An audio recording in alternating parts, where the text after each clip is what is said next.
vaatan, kas ma saan. jah.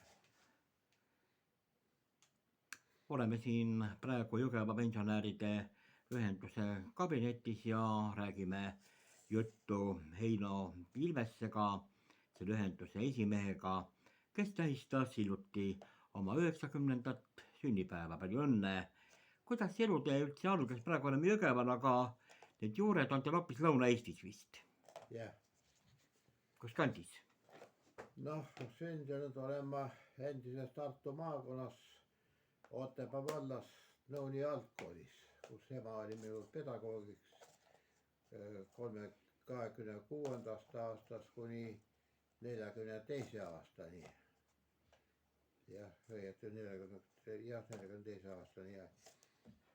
Ja olen ka seal koolis oma kooliteed ka alustasin selles koolis 38. aastal ja lõpetasin seal 4 algkooliklassi ja edasi tuli 42. aasta sügisel juba ema asus tööle siis Uderna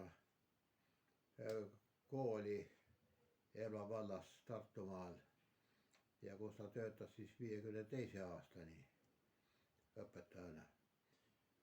Aga kuna meil oli siis sellesse, no kuidas sulle öelda, meil oli talu soetanud 1933. aastal ja see oli meil rendil, aga 42. aastal me kolisime tallu üle. See asus siis Elva vallas Uderna külas. Koolimaja ja minu tookord uue talu vahel oli 3 kilomeetrit, mida käisime hommiku kooli, õhtu tagasi. Ja peale siis 6. klassi lõpetamist 45. aastal astusin siis Elva 7. klassilisse kooli ja hiljem sealt juba edasi Elva keskkooli, mille lõpetasin 1950. aastal.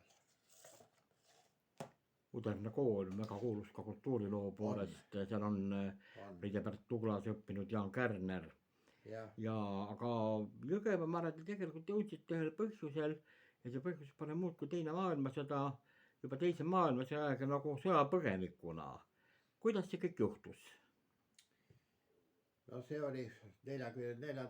aastal, kui rinne hakkas juba liginema, Narva oli veel langemata, oli veel Saksa vägede käes, aga lõuna poolt, Võru poolt tulid lahingud juba Eestimaa peale ja sealt hakkas nagu vabariik langema ja kuidas seda öelda,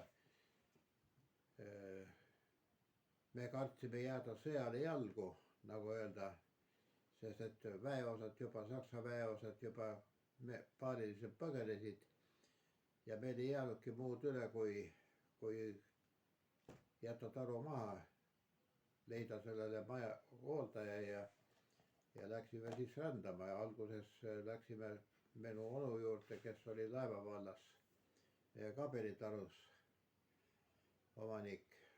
Seal me saime olla 2 päeva, kui rinne tuli järele. Laeva alevik käis 2 korda käes kätte ja sealt me Laeva alevikust hakkasime siis rändama ja rändasime edasi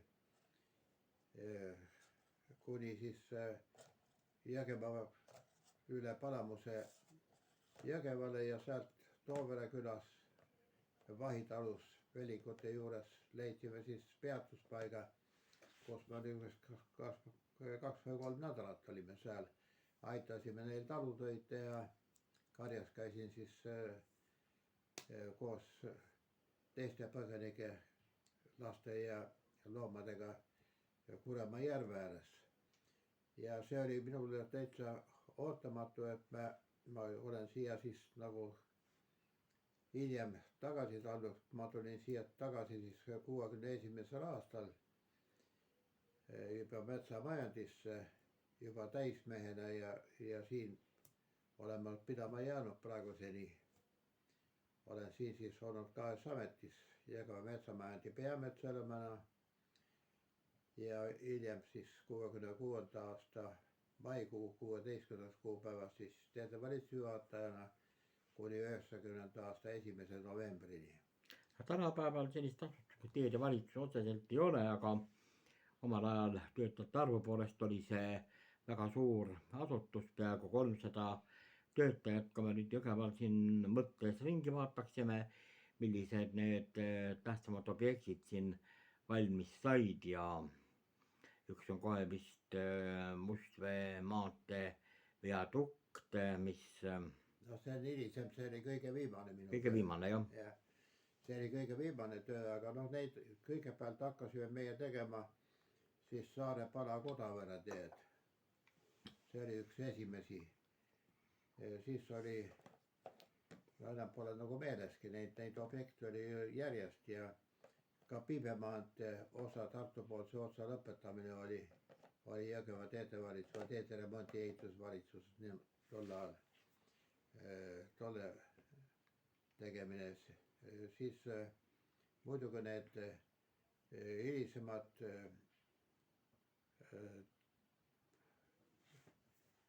tööd, mis nõudsid siis Koloosi keskuste ühendamist rajooni keskustega Musta alla viimised, see oli siis Puurmani Jõgeva tee stabiliseeritud kattega tegemine. See, ma ei oskagi sulle öelda, neid oli ikka väga palju, neid objekte, mis oli küll kruusateede renoveerimisi, küll oli siis neid, aga siis kõige suuremaks objektid võib lugeda ka veel see Põltsamaa ja Jõgeva vahelise tee tegemist, millega oli omaette probleem ja see oli projekteeritud veel 8,3 meetri laiuseks. Ja nüüd tehti tänavastu tehti talle siis renoveerimine uuesti, pandi uus katte peale. Need on üks suuremaid objekte, aga viimane suurem objekt ja vajalik, mis oli strateegiliselt väga vajalik, oli see Jõgeva viadukti tegemine, sest vanasti, kui kuulusid ka linnatänavad, nii Põltsamaa linnas kui ka Jõgeva linnas kuulusid teedevalitsuse alla need magistraalid, mis läbisid linna. Siin oli see suur tänav, mis oli meie käes ja raudtee ülesõit oli ala lõpmata, oli takistuseks rongide läbisõidul ja oli ka neid avariisid. Ja siis projekteeriti see Jõgeva ümbersõit, mida siis Muldkea tegime meie ja siis sillarong Leningradist, see tegi siis selle viadukti. Viadukti, kas sild oli ka kurat, mis oli nende teha. Kui nüüd võrrelda teede ehituse teid üldse toona ja tänapäeval, kui suur on vahe? Noh, kõik elus on olnud head ja halba selle juures. Mis oli probleemiks? Probleemiks oli see, et raha jätkus piisavalt, aga tehnikat teede ehituseks oli vähe. Me oli veel autobaas oli, kes meid põhiliselt teenendas selle kruusaveo peal, aga need masinad olid sellised väiksemahulised ja pidevalt oli autobaasil tarvis teenindada teedevalitsus, kõik põllumajandusettevõtted, ehitusorganisatsioonid ja transporti nii palju ei jätkunud selle asja juures. Ja siis lõpmata häda, et ei jõutud tähtaegselt valmis neid asju ja nagu venisid kõik need objektid ja raskustega oli see asi seotud. Kas sind rahuldab see? Jah, aga tänapäeval vist autojuhid väga kiruvad ka tänaseid teesid, et võib-olla te selle ära spetsialistina sealt öelda, mida seal viga on või on autojuhid ega nõudlikud või arutada, kas neid pinnati või asfalteerida või? No selle täiustavkatetega see mustkattete teid tegime siis põhiliselt põlevkivibituumen oli sellest, millest tehti ja koha peal segamisega. Ja siis oli stabiliseeritud katted, aga praegu on asfalt-betoonkatted on, ma ei leia, et praegused teedel oleks sellised, mis on renoveeritud või ümber ehitatud, et need midagi halvad oleksid. selles suhtes võib-olla, mida veaks võib panna, on see, et praegusi asfaltkatteid enam ei pinnata, aga need põlevkivibituumeniga tehtud ja stabiliseeritud kattedega, need vajasid teatud perioodi järel pindamist 3-4 aasta pärast. Ja see andis sügisele, kui ilmastikuolud muutusid talvel, andis karildust juurde ja võib-olla oli julgem sõita, võib-olla sellepärast on mingisuguseid probleeme praegu. Sest et esimene libedus, mis tekib, kui asfalt ei ole pinnatud, siis on see sadanud lumi või must jää. Teie kutsumus on laulmine, olete meeskoor Mehise president, see on Jõgeva meeskoor. Siin on ka üks brošüür selle koori kohta, raamat kohe koguni. Kuidas teist laulumees sai? No laulumees sai minust siis, kui ma olin juba keskkoolis, olin viimases klassides ja siis laulsin paar aastat olin Elva keskkooli segakooris. Ja kui ma läksin Tartu Ülikooli, siis ma olin ühe oma sugulase poisiga, kes oli ühes teaduskonnas, olime sellega ühes korteris Tartu linnas Tähetaval. Ja tema oli laulumees, ta lõpetas Otepää keskkooli ja tema õieti valgustas seda, et Tartus on üliõpilasmeeskoor, kuhu vajatakse lauljaid mehi. Selle dirigendiks oli Richard Ritzing ja 51. aasta sügisel, kui ma siis metsandusteaduskonna õpinguid alustasin, sai meist siis selle koori liikmed, mina olin seal kuni 54. aasta suveni olin selle koori laulja. Ja see oli võimas koor, seal oli üle 120 laulja oli. Ja selle kooriga me käisime siis, oli Baltikumi mark, kus oli Riia, Vilnius ja Kaunas oli esimene kontsertreis. Peale selle olime 53. Stalins oli 52 või 3. 53. aasta veebruaris olime siis Moskvas nädalapäevad, andsime kontserti. Ja pärast poisikoor käis veel juulikuus siis 54. aasta suvel käis ka Kiievis. Ma enam seal ei olnud sellega koori liige. Aga see oli ja kui ma läksin tööle, esimene töökoht oli mul Pärnumaal Kilingi-Nõmme rajoonis, Kilingi-Nõmme metsamajandis, Urissaare metskonnas. Seal muidugi oli koloos oli, aga koori tegevustega midagi niisugust ei olnud. Kool oli see Massiaru kool. Aga ma olin seal, küll olin oli Massiaru külanõukogu, ma olin selle saadik ja olin ka lühikest aega selle külanõukogu esimehe kohusetäitja ligemale 3 aastat või midagi enne äratulekut siia Jõgeva maakonda 61. aastal. Aga siis, kui tekkis see Jõgeva teedevalitsus, kui ma olin juba 66. aastast saadik, aga kui tuli Jõgevale tuli EPT Eesti Põllumajandustehnikasse maaparandusjuhatajaks Kalju Anton ja temaga me saime tuttavaks täitsa juhuslikul kombel ja tema oli Türi meeskooris laulja ja mis kuramus jaamas see on, et 75. aastal toimub Tallinnas laulupeo, et kas ei ole võimalik kuidagi Jõgevale meeskoori saada. Tegime katset, esimene kord tuli kohale 10 meest, saime teha 2-3 proovi ja leidsime midagi asja sellest asja ei saa. Ja me läksime pundi poistega, siis läksime meestega 5-6 meest oli meid. Läksime Laiuse meeskoori ja Laiuse meeskooris olime 75. aasta laulupeal. siis juba, kas oli 73. aasta lõpp või kui me läksime laiusele. Ja sealt 75. aasta detsembris tekib meil siis idee, mis see on, katsume veel kord tuua siis meeskoori asutada ja see õnnestus meil.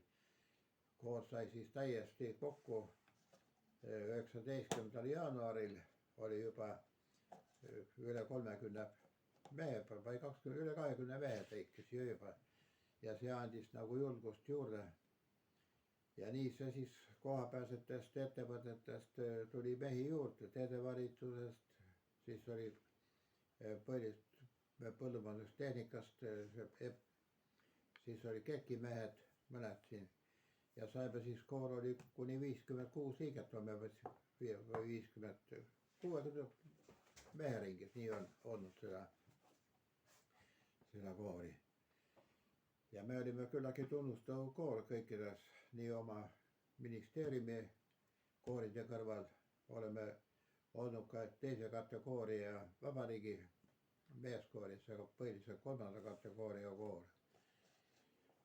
Ja praeguseks on aga kahjuks, et koor nii kokku kuivanud, et napilt on praegu veel kirjas veel 17 meest.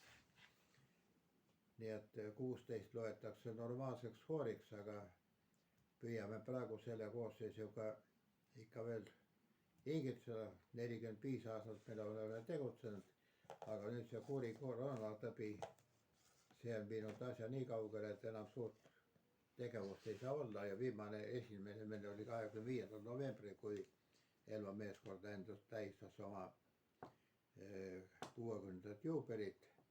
Aga meie oma 45. ei ole saanud praegu pidada seoses nende kitsendustega, mis koroona tõbi epideemia ennast kaasa toob. Kas see rahuldab sind? Ikka väga huvitav. Ja ka siia nüüd Jõgeva pensionäride ühenduse kontorisse, mis asub nüüd ütleme Jõgeval, kes teavad, restoran Kosmosehoone 3. korrusel, kus saab tulla ka liftiga, mis on oluline võib-olla märkida. Et ega te siin üksi ei ole, siin käivad ka võib-olla praegu vähem, kui see koroonaaeg on, aga käivad ka inimesed jutul, milliste muredega tullakse ja võib-olla milliste rõõmudega. No me põhiliselt püüame siin oma juhatuse koosolekuid siin, see on selles õieti juhatuse ruum ja kellel on mingisugust probleem, me anname siis maakonnas praegu nõustame neid juriidilises küsimuses, mis eakatel tekib siin ja need on siis need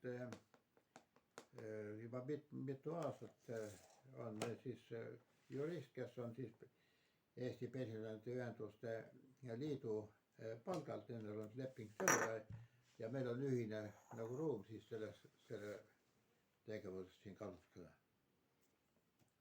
Majandusühistu heal soovil ja tahtel oleme saanud kasutada seda. Teil on palju tunnustusi, kõike võite lugeda, näiteks kodanikupäeva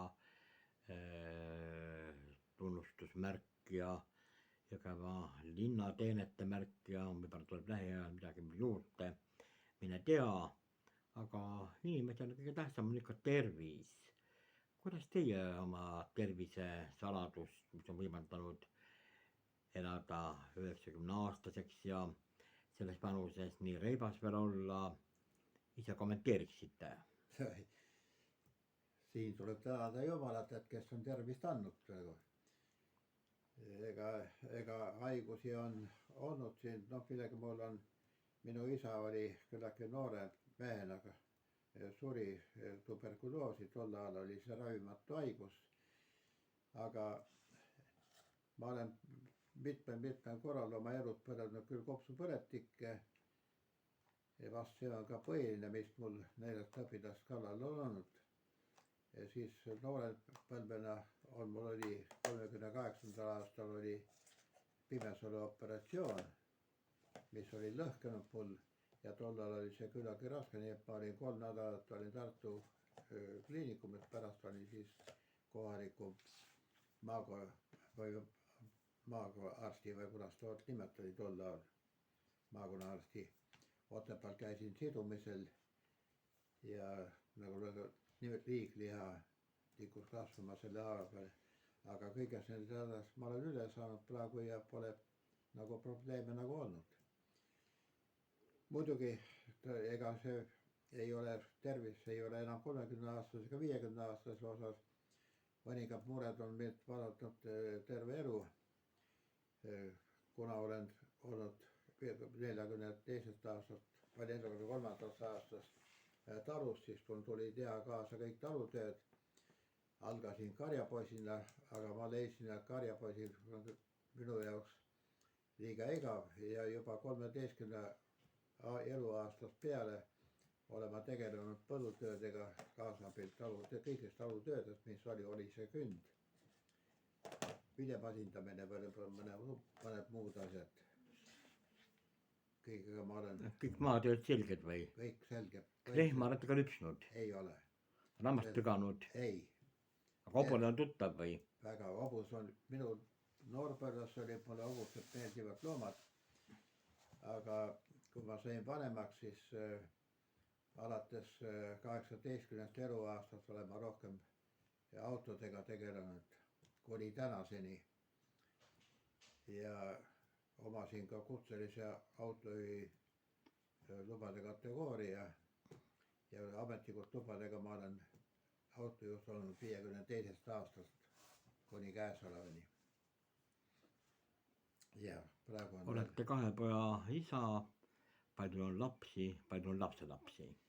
Lapsi on, poegi on 2, vanem poeg Heinar, kes on Ergo kindlustusest kahjukäsitleja, elab praegu Tartus, aga pärandasime temale selle oma maakodu Elva valla Suurena külas Kungla talu ja ta omab praegu selle ja on sellelt väga suuresti aidanud välja ehitanud ja kõik hooned taastanud ja veevärgid sisse pannud ja tipp-topp ja praegu nüüd koroona ajal praktiliselt ongi seal.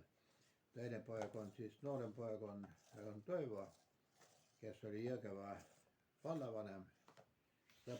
Lõpetanud poisid on mõlemad siis Eesti Põllumajandusakadeemia mehhaniseerimise osakonna. Einar vanem poeg mehhaniseerimise alas, Toivo noorem poeg elektrifitseerimise alal. Toivo on Eesti Maaülikooli majandusdirektor, millest oli juba ka ühes vooremas meil juttu. Ja Einar on praegu nüüd seoses selle koroonaga on kodukontor on ta siis seal on maal, isa kodus mul praegu tegutseb nendega. Suurimad tänud ja tugevat tervist ja Toivo oli ka veel Põsiku hooldekodu juhataja. Ja oli seal. Ja mõlemad olid üks. Ja Toivo on ka vist mõlemad pojad laulumehed, Toivo on küll laulumees. On ja. Einar ka on või ole? Kuidas? Einar ka laulumees on. On küll. Ta on orkestris mänginud ja väga lühikest aega oli ka meeskooris mul laulis. Ma lasen sulle veel või? Paneme kinni. Pane. Aga